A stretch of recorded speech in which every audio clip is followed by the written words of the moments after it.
अम्मी, इतने सारे awards, business women of the year award, इतनी मुश्किलात के बावजूद भी ये सब कैसे कर लिया आपने?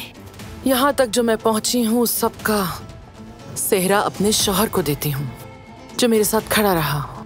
जिंदगी की सबसे बड़ी नेमत एक ऐसा साथी होता है जो हर हाल में साथ रहे। मैसेज देखते ही फौरन आ गई मैं। आंखें बंद करो पहले। क्या ये सच में मेरा है? अब से तुम एक बिजनेस वुमन हो। अब हाथ में फाइलें उठा के मत घूमना। क्या मतलब अम्मी के साथ? हाँ दिलान, तुम्हें अंदाजा नहीं ये मेरे लिए कितनी खुशी की बात है। बारान बेटे दिलान की आंखों की चमक उसका जोश बयान कर रही है। मुझे खुशी का वो काम शुरू कर रही है, मगर दिलान बेटी का सविया खातून के साथ काम करना मेरे दिल को बहुत ज्यादा खटकता है। गुल से शादी की बात घर वालों को कब बताएंगे? मेरे बस में हो तो मैं भी बता दूं।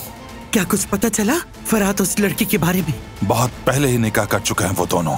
एकदम साथ नौकरानी उठ के हमारे खानदानी लड़के को बेगा के निकाह करवा के बैठ गई। और निकाह का गवाह पता है कौन था? बताओ कौन था? आपका पोता जिहान। लेकिन मेरा नाम भी आजाद है। ऐसा सबक सिखाऊंगी कि याद रखेंगे।